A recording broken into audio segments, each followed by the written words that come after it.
আসসালামু আলাইকুম। শুভ সকাল বন্ধুরা। আজ 11ই জানুয়ারি সকাল 10টা বাজে। বরফ ঢাকা পরিবেশটা দেখতে ঘরের বাহির হলাম। হালকা তুষারপাত হয়েছে নিউ ইয়র্ক শহরে। অবশ্য গতকালও আমরা অবগত হয়েছিলাম আবহাওয়া দপ্তরের কথা মতোই শেষ রাত্র প্রায় 4টার দিকে হালকা তুষারপাত হয়েছে, যা আপনারা দেখছেন। তেমন বেশি নেই, হয়তো হাফ ইঞ্চি হবে হয়তো। বন্ধুরা, আপনাদের মনে একটা প্রশ্ন জাগতে পারে যে সব জায়গায় বরফে ঢাকা দেখা যায়, কিন্তু রাস্তাতে তো সেই রকম দেখা যাচ্ছে না। রাস্তাগুলো সবই কালো চকচকে ঝকঝকে দেখা যায়। এর কারণ কি, বা পরিষ্কার করা হয়েছে কিনা? হ্যাঁ বন্ধুরা, এর একটা কারণ আছে, আমি আপনাদেরকে বলছি। তুষারপাত হবে এই রকম খবর জানার সাথে সাথে সিটি কর্তৃপক্ষ তাৎক্ষণিকভাবে সারা শহরের সমগ্র অলি গলি যত রাস্তাঘাট রয়েছে সবগুলোতে তারা ত্বরিতভাবে এক ধরনের সল্ট, অর্থাৎ এক ধরনের লবণ ছিটিয়ে দেওয়া হয় রাস্তাঘাটে। এই লবণ দেওয়ার কারণে হালকা তুষারপাত হলে রাস্তায় বরফ জমাট হয় না, বরং গলিয়া অন্তত রাস্তাঘাটটা পরিষ্কার থাকে। আর সেই জন্যই রাস্তাগুলো পরিষ্কার দেখা যায়, মনে হয় যেন কেউ ধুয়ে মুছে পরিষ্কার করেছে। তবে বন্ধুরা, বেশি পরিমাণে বরফ হলে রাস্তাতে ঠিকই কিন্তু বরফ জমাট হয় এবং বরফ শেষ পর্যন্ত গাড়ি দিয়ে বা মেশিন দিয়ে পরিষ্কার করতে হয়। বন্ধুরা, এবং এই লবণের কার্যকারিতা আমরা দেখতে পাচ্ছি। প্রত্যেকটি রাস্তা দেখুন, প্রত্যেক রাস্তা কিন্তু পরিষ্কার। হ্যাঁ, আর রাস্তার বাহিরে যে অংশগুলো রয়েছে দেখুন বন্ধুরা, এই রাস্তাটা কিন্তু সোজা, কত লম্বা রাস্তা, অন্তত 500 ফুট বা 600 ফুট লম্বা তো হবেই। দেখুন তো একটা মানুষ আছে কিনা। এইরকম একটি রাস্তা যদি আমাদের বাংলাদেশে হয় এবং এইরকম মেইন শহরে হয়, তাহলে এতটুকু রাস্তার মধ্যে কতগুলো মানুষ থাকতে পারে। তো এখানে দেখুন, ও সামনে একজন মানুষ দেখা যাচ্ছে, দুজন, আর এদিকে আমি আছি। মানুষের চলাচল মানুষের চলাচল নেই বললেই চলে। তবে এই রাস্তাটি একটু বিজি আছে। বন্ধুরা, সব রাস্তা কিন্তু একই রকম বিজি নয়। এখানে এই এলাকাটি কিন্তু বিজনেস পয়েন্ট নয়, এগুলো আবাসিক এলাকা।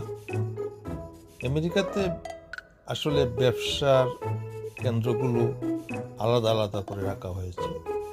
সমগ্র শহরটাই কিন্তু আবাসিক বলা যাইতে পারে। আমাদের দেশে তো আবাসিক এলাকা হলে অনেকেই দোকান খুলে বা বিভিন্ন প্রতিষ্ঠান খুলে, এখানে সেই ব্যবস্থা নেই। তবে রাস্তাগুলো কম বেশি বিজি আছে, সব রাস্তা সমান নয়।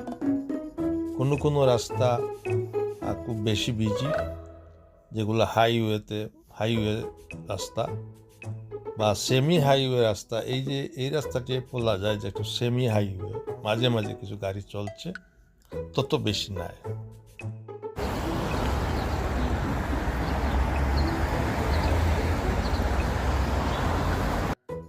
নিউ ইয়র্কের রাস্তাগুলো অনেক প্রশস্ত, দু সাইডে পার্কিং করে রাখার পরেও মধ্যেখানে অনেক জায়গা থাকে। আর সিগন্যালের কথা তো বলাই বাহুল্য, খুব পারফেক্ট সিগন্যাল থাকে, সিগন্যাল সবাই মেনে চলে। এখানে আমাদের ঢাকার সাথে আমাদের তফাৎ। ফুটপাথগুলো এখানে মিনিমাম 9 ফুট থেকে 10 ফুট, এই 9 থেকে 10 ফুট হবে। আমি আপনাদেরকে দেখাই ফুটপাথগুলো কত বড় বড় ফুটপাথগুলো। দেখেন দেখেন, লক্ষ্য করেন, এই যে ফুটপাথগুলো কিন্তু বড় বড়। এই যে এই প্রশস্ত ফুটপাতে আপনি স্বাচ্ছন্দ্যে ট্রলি নিয়ে যেতে পারবেন, কোনো রকম দুর্ঘটনার আশঙ্কাও নেই। এমনকি বৃদ্ধ বা প্রতিবন্ধী লোকেরা ইচ্ছা করলে ইজি চেয়ার চালিয়ে এক এলাকা থেকে অন্য এলাকায় নির্বিঘ্নে যেতে পারেন।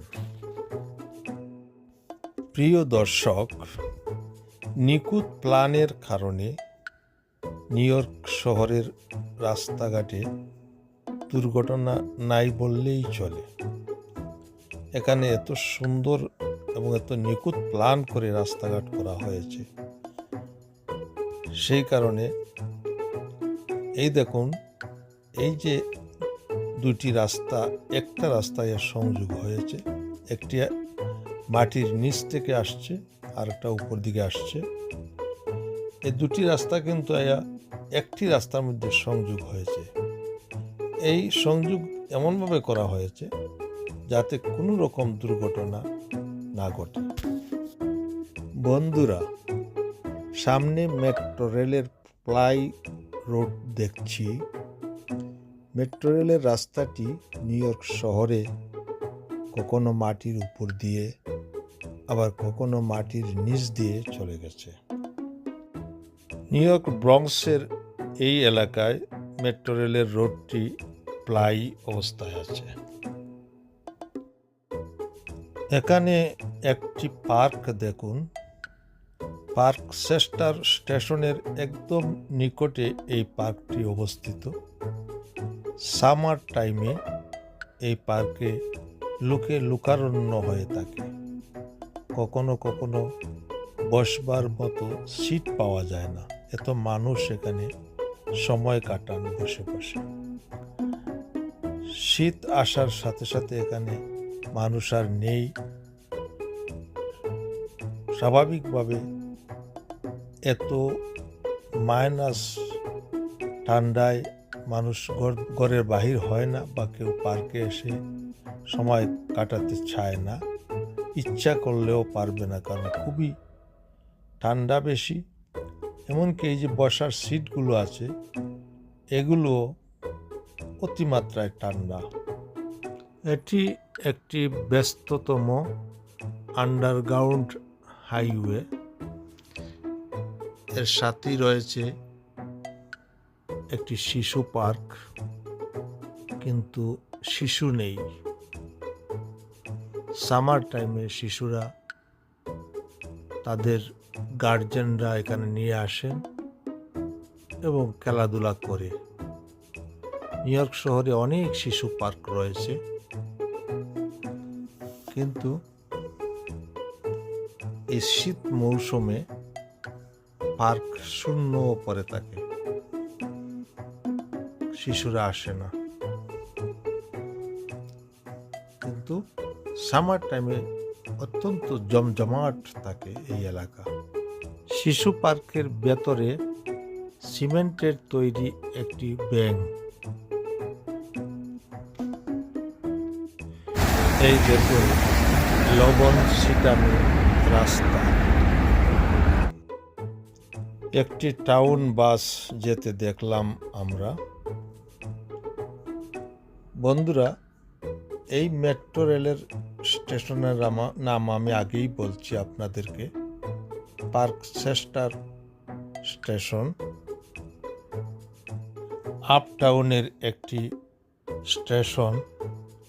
আমি স্টেশনের নিচ দিয়ে অপারে যাব। যায় একটি স্টেশন। স্টেশনের আশেপাশে কিছু মানুষ দেখা যায়। এই হলো স্টেশনের রাস্তা।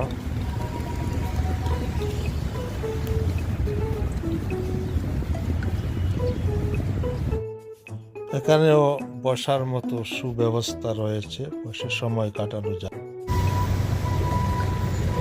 এটি হলো স্টেশন।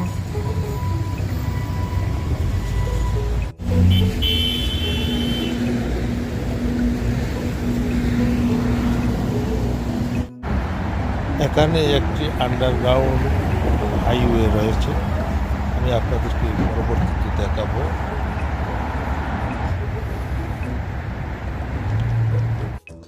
বন্ধুরা, আমি এখন ক্যাসল হিলের ব্রডওয়ের আন্ডারগ্রাউন্ড যে রাস্তাটি রয়েছে সেই রাস্তার পাশে এসেছি, ওভারব্রিজে। এই রাস্তা পারাপারের জন্য একটি ওভারব্রিজ রয়েছে, আমি সেই ওভারব্রিজে আসলাম। এই ওভারব্রিজ দিয়ে আমি রাস্তার ওপাশে যাব। এই সেই ওভারব্রিজ। আর ওভারব্রিজের দুই পাশে নেট দিয়ে নিরাপদ বেষ্টনী গড়ে তোলা হয়েছে, এটা খুবই প্রয়োজন।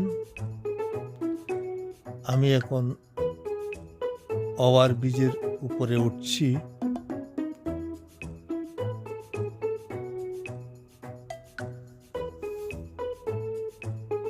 এই সেই ওভারব্রিজ। এই রাস্তা পারাপারের জন্য এই ওভারব্রিজ রাখা হয়েছে। নির্বিঘ্নে এই রাস্তাটি পার হওয়া যায়। করব আমি দেখাতে পারি কিনা। এই আন্ডারগ্রাউন্ড রোডটি খুবই বিজি রোড। 8 লেনে গাড়ি যাতায়াত করছে, শত হাজার হাজার গাড়ি প্রতি ঘন্টায় চলাচল করছে। এটি সবচেয়ে বিজি রোড এবং এই রোড ধরে সিটি শহরের অন্যান্য অঞ্চলে যেতে হয়। কুইন্স, জামাইকা, এইসব এলাকায় যেতে হয়। এই ওভারব্রিজও লবণ ফেলানো হয়েছে। এগুলো লবণ তাকায় বরফ জমাট হয়। এক ধরনের সল্ট। আমি সেই পার থেকে এই পারে চলে আসলাম।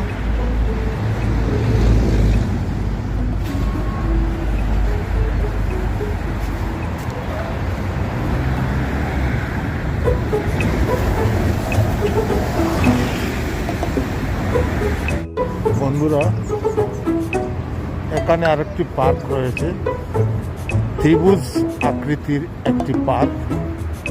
এটিও আসলে এটি একটি প্লেগ্রাউন্ড। এখানে আমি লক্ষ্য করে দেখছি সামার টাইমে এলাকার কিশোরীরা এখানে ভলিবল খেলেন, আর দর্শকরা এই চেয়ারগুলোতে বসে বসে তারা উপভোগ করেন। বন্ধুরা, প্রথম আমার একটু ঠান্ডা কম লাগছিল, এখন কিন্তু ভীষণ ঠান্ডা লাগতেছে। আমি এখন আমার বাসার দিকে ফিরে যাচ্ছি এবং যেতে যেতে আপনাদেরকে আর একটু দেখাবো ইনশাআল্লাহ। দেখতেই থাকুন নিউ ইয়র্ক শহরের এই শীতের নীরবতা। কত বিগ ফুটপাথ, কত বড় ফুটপাথ, চলাফেরার কত সুবিধা। আমাদের দেশে তো ফুটপাত নাইয়া থাকলেও অত্যন্ত সরু, চলাচলে খুবই অসুবিধা হয়। এখানে দেখেন তো এদিকে 4টি রাস্তা, কিন্তু কোনো সমস্যা নেই। বন্ধুরা, Clear। এই দীর্ঘ চলার পথে আপনারা কোনো ট্রাফিক ম্যান দেখেছেন? প্রয়োজন নেই। মানুষ যদি সচেতন হয়, ট্রাফিকের প্রয়োজন পড়ে না। গাড়ি পার্কিংয়েরও ব্যবস্থা রয়েছে। এটা অবশ্যই পার্সোনাল পার্কিং, নিজস্ব পার্কিং, প্রত্যেকের নিজস্ব পার্কিং। এরপরে আবার ফুটপাথ।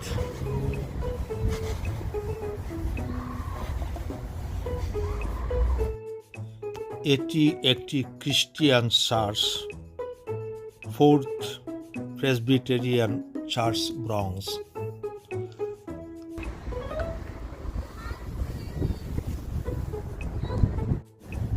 আইস ক্রমশ গলে গলে যাচ্ছে। এই যে আইসের সংখ্যা কমে যাচ্ছে, গলে গলে যাচ্ছে। এই হইল মেট্রো রেলের ফ্লাইওভার, ফ্লাই রোড। প্রতি মিনিটে মিনিটে ট্রেন আসা যাওয়া করে। এটি একটি private parking. Westchester avenue, Westchester avenue. আকাশ অন্ধকার, সূর্য বাইর হতে পারছে না, মেঘের আড়ালে পড়ে আছে।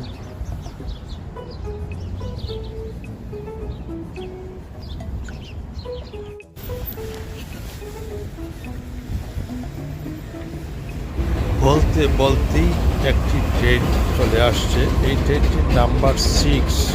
এটি বেলাম পার্ক হইতে ছেড়ে ম্যানহাটন অভিমুখে রওনা দিয়েছে। এই ট্রেনটি আরও 4-5টি স্টেশন পরেই ভূগর্ভস্থ চলে যাবে। অন্তত 50 থেকে 100 ফুট নিচ দিয়ে যাবে। এটা ফিউনারেল হোম।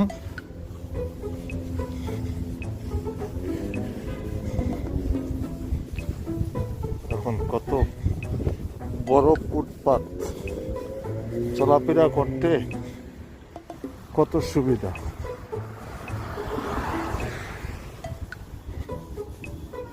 এটি আরেকটি চার্চ।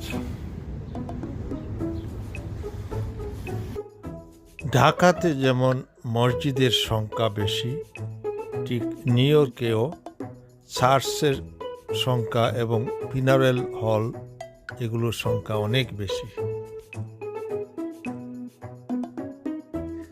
এই যে আরেকটি church, Christopher Baptist church, Bronx. তবে ইনশাল্লাহ এখন অনেক মসজিদও রয়েছে, মন্দিরও রয়েছে পাকে পাকে। গাছ তো জিতা নেই, এই জাতীয় কয়েকটি গাছ চিতা পাওয়া যায়, নাহলে চিতা পাওয়া যায় না। এই জাতীয় গাছগুলো শুধু হিমের সাথে যুদ্ধ করে বেঁচে থাকতে পারে, অন্যগুলা মরে যায়।